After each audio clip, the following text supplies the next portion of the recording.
Assalamualaikum warahmatullahi wabarakatuh. Salam guru penggerak. Saya Penti Kurniati, calon guru penggerak angkatan 7, Kabupaten Pringsewu, unit kerja UPT SD Negeri 1, Pardasuka, Kabupaten Pringsewu, Provinsi Lampung. Pada kesempatan kali ini, saya akan memaparkan kesimpulan dan refleksi modul 1.1. Filosofi Pendidikan Ki Hajar Dewantara. Pendidikan dan pengajaran adalah upaya mempersiapkan yang dilakukan untuk menuntun anak menjadi manusia yang berbudi pekerti, dapat memenuhi tuntutan zaman untuk kepentingan hidupnya agar mencapai keselamatan dan kebahagiaan yang setinggi-tingginya. Dasar pendidikan. Ada beberapa dasar-dasar pendidikan, yaitu menuntun, mendidik, pendidikan berorientasi pada murid, bermain, kodrat alam dan kodrat zaman, perubahan budi pekerti.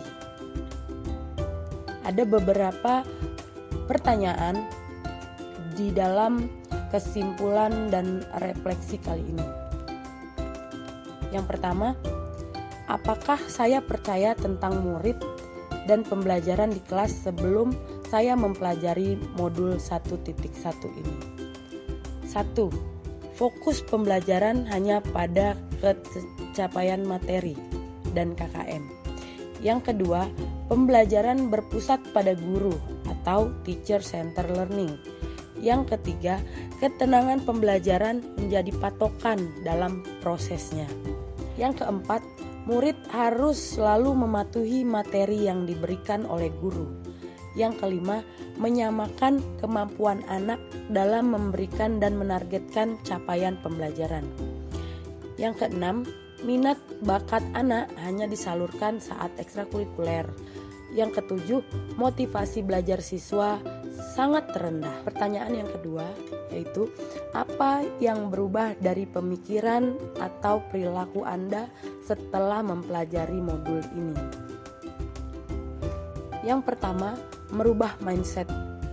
Fokus pembelajaran adalah pengembangan kodrat yang sudah ada pada anak.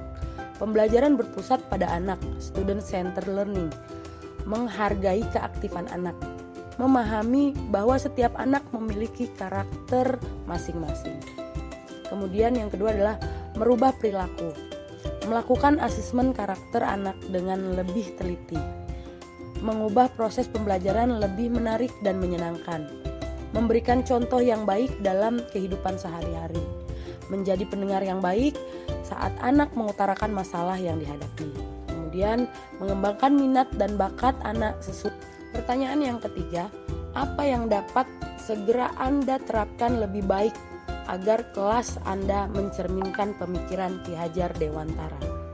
Melakukan asesmen untuk mengetahui karakteristik murid dengan teliti, merancang pembelajaran yang kreatif dan menyenangkan sesuai dengan kodrat alam dan kodrat zaman murid, melibatkan murid dalam proses pembelajaran dengan aktif, menerapkan pembelajaran yang merdeka, mengintegrasikan pembelajaran dalam konsep profil pemuda Pancasila, mengutamakan aspek budi pekerti dalam pembelajaran, menerapkan sistem AMONG, mengintegrasikan permainan atau ice breaking dalam proses pembelajaran. Kemudian, refleksi dan pengetahuan dan pengalaman baru saya setelah mempelajari modul 1.1.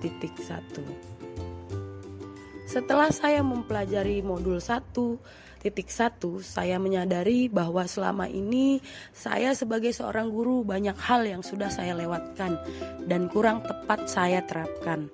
Menganggap kemampuan kognitif anak adalah hal pertama yang harus dicapai, padahal kenyataannya anak sudah membawa kodratnya masing-masing.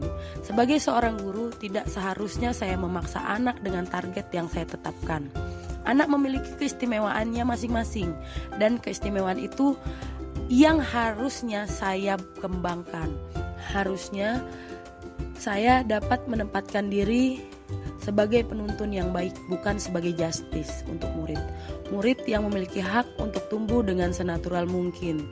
Kita hanya perlu mendampingi dan menuntunnya agar dapat menyelaraskan dengan lingkungan dan zaman di mana anak tumbuh. Usaha pendidik lakukan harus seimbang antara kodrat anak, kodrat alam, kodrat zaman, serta budaya yang ada, agar tercipta keseimbangan antara cipta, rasa, karsa yang menghasilkan karya terbaik. Proses pembelajaran dan suasana kelas yang menciptakan pemikiran Ki Hajar Dewantara. Pembelajaran berpusat pada siswa, di mana siswa diberikan keleluasaan dalam melakukan kegiatan pembelajaran. Berikan ruang seluas-luasnya untuk anak melakukan permainan dalam proses pembelajaran. Pembiasaan nilai budi pekerti. Nah, teman-teman, pada kesempatan kali ini saya memberikan kesimpulan. Pendidikan bersifat menuntun, memerdekakan, dan memanusiakan anak. Jadi, pendidik harus memberikan kebebasan kepada murid untuk belajar sesuai kemampuan yang ia miliki dan tidak memaksakan suatu kepada anak. Penting juga untuk membimbing anak dengan perkembangan zaman saat ini, agar anak dapat berdaya saing untuk kepentingannya di masyarakat. Tanamkan selalu nilai-nilai positif dalam kesehariannya agar ia menjadi anak yang berbudi pekerti luhur serta tetap menjunjung tinggi nilai-nilai kebudayaan.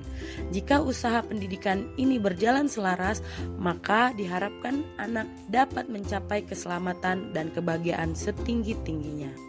Demikianlah pemaparan saya tentang koneksi antar materi, kesimpulan refleksi modul 1.1. Jika ada kesalahan, saya mohon maaf. Salam dan bahagia. Assalamualaikum warahmatullahi wabarakatuh.